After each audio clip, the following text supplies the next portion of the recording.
Do you find having more camera bodies actually a problem? Choice about what to use and when, and how do you decide?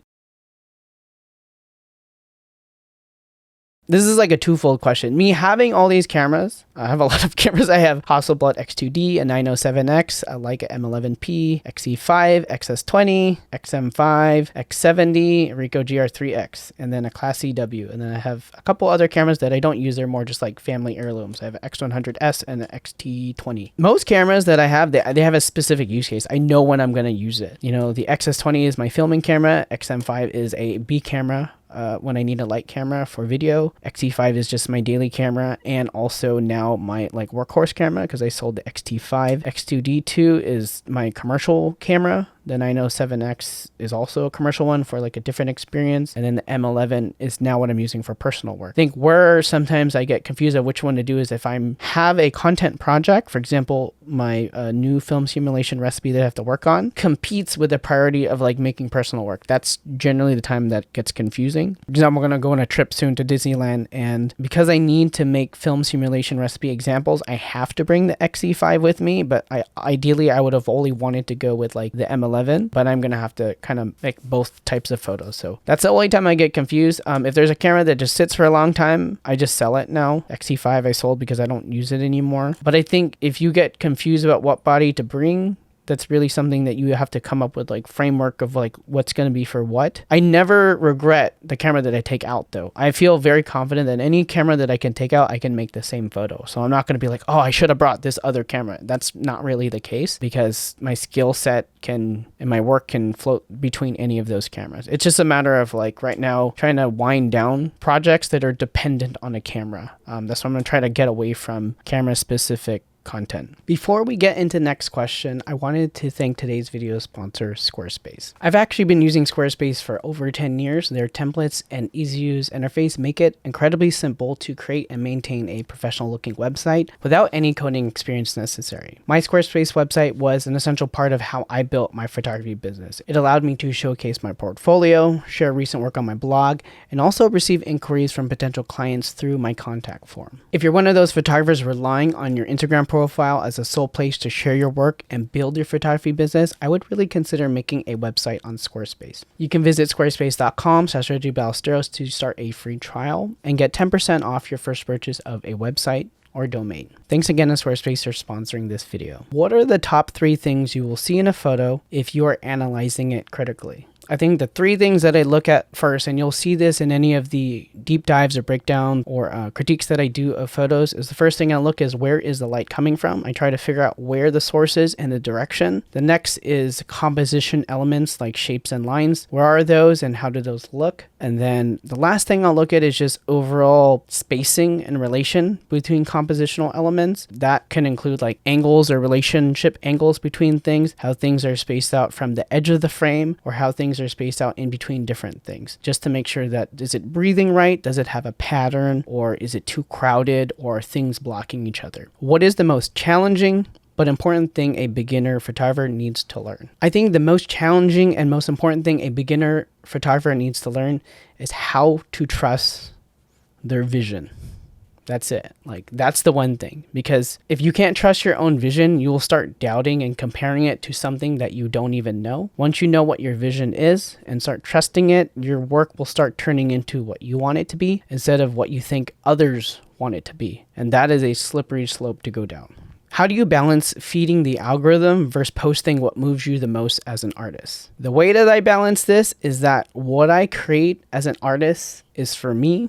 And generally, I don't post that unless I really, really want to. Those photos that I make for me are for me. And I'm taking thousands to tens of thousands of photos a month, and I don't always post them, even if I really like them. And then the stuff that I do to feed the algorithm generally is pieces of content, so lessons or things that I want to say in the photography space or that I want to teach in photography space, and I have a photo that I think is a good example to send that message, and that is content. That is not my art. This year, I do want to explore more about like sharing my art, and I don't think I've decided what my approach is to publishing that, because honestly, I think art in itself just doesn't really work well in this like algorithmic environment, because that's driven by ads. And ads are mainly doing better with content, with quote unquote value centric stuff. How long did it take you to have that photographer vision where you can see and be able to pose for awesome pictures? I don't know the second part, like pose for awesome pictures, but in terms of being able to have that photographer vision, I think it took me until I started photography in 2009. I started being a little bit more consistent with practicing in 2013 and started doing client work. And then I don't think it was until 2016 or 2017 that I started actually being able to connect the dots between like getting a client to pose and have a specific vision for that composition. And that's when my photography business started taking off in this direction of having very well composed scenes with little tiny couples in the photo. How has your way of photographing with a Leica M, whether it's a zone focus, hyperfocal, changed? And I would like to hear your impression of it. I still focus like with critical focus. So I look for the sharpest thing. I'm not using hyperfocal distance because generally when I'm using it, I either want to shoot wide open or it's not like I'm trying to shoot street photography. I haven't done that. Mainly it's like stuff that's not moving around. So I'm not one of those people doing zone focus right now. So I'm sorry. How do you see AI impacting photography in the next 5 years? My thought is that AI is going to affect it in the same way that cell phones have affected it. And I think it's basically cell phones distinguish whether people actually wanted to use cameras or they just need something conveniently to take a photo. Because when I've been to Monster Jam for my kids, somebody told me once, they're like, oh, I've never seen people carry that anymore. I was like, what are you talking about? And it was my little Rico, and he's like, I haven't seen people carry cameras. And I think that's because it's not a priority to have a camera. It's just a priority to be able to take photos and video. And now that's phones. I think in the next 5 years with AI, it's going to determine, do people actually want to take photos or video, or they just need like a picture of a video? And I think within the realm of documentation, I don't think that's going to change much with AI. I think where it is going to change is people who need like product photos or marketing stuff or whatever. Those businesses that need stuff like content may go the route of AI because it's cheaper. And I think it's important for us photographers, especially me, like a photographer within the tech space, to be able to, I don't know, like slow the machine, but like, try to see if there are ways to actually have AI be not destroying the creative community.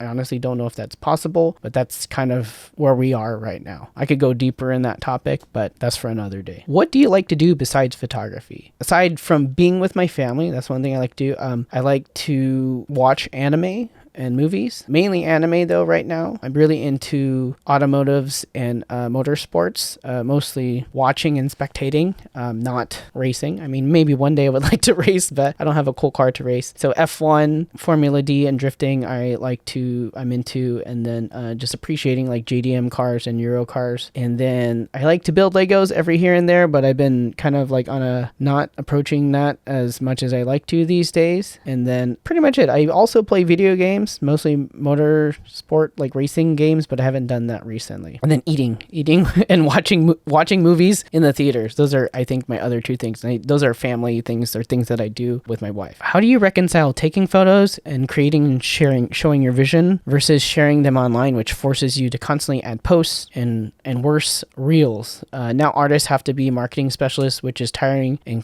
kills creativity. I think these are two things. So again, I take photos, and then if I post them online, they're a specific goal. They're usually to create content and educate. So if I post those photos online, it's because they're a reason to educate. If you are a photographer, you don't have to post anything. You don't have to be a marketing specialist. If you want to be a photography business owner or a freelance photographer, yes, you have to market, but there's not only marketing on social media. I honestly feel like if you network in person, you'll probably make more clients and more money than if you just post online. And there's people who are like, well, I'm introverted, I don't want to network, and I also don't want to post reels or market myself on social media. Then at that point, you're just complaining, I'll be honest. So how do I reconcile that? That's how I reconcile it. They're separate things. If you are in this boat where you don't know what to do, you need to decide your filter of like what is for art, and if I'm posting it on social media, what is the reason? It has to be for a goal, and if you want to just spread your art, then you should also be posting in places that are not social media, like in art galleries, sharing it with your friends, making zines, doing all this stuff outside instead of just letting the algorithm control how many people see your art. High fives or fist bumps. Society is dying to know. I think for me, it's all about daps. I'm in the Bay Area. I grew up in Vallejo. It's generally, that's what it is. You're like, handshaking and then going for a hug, and then you do the little thing with the hand. Like, that's usually my approach.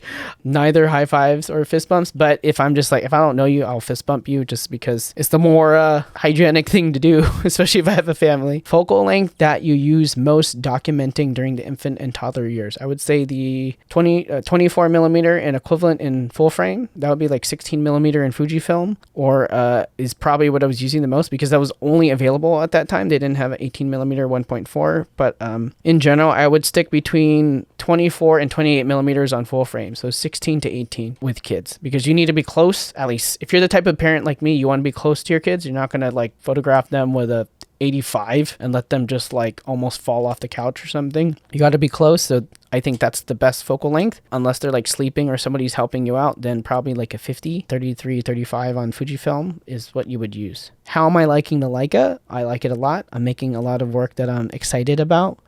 That's that. What was the one thing that made you feel like you had your photography style? I think once I stopped deciding how to edit, like I just said, okay, I'm going to edit this way and just leave it at that. That's when everything else started coming into its own style with composition and lighting. So I'm not talking about recipes or things like that. I'm talking about like in 2013, I started using presets, and I know presets have a bad reputation, but I use visco film presets. And funny enough, they actually re-released the visco film presets for those who are pro members. So check that out. I'll put a link down in the description. But when I started using visco film presets, I started thinking about more than just the edit. I started thinking about the idea, the inspiration, the composition, the story. And that is where your style comes out. I feel like this is a hot take, but I feel like if your style for photos is only based on your editing, then you don't really have a style. But, you know, that's my hot take.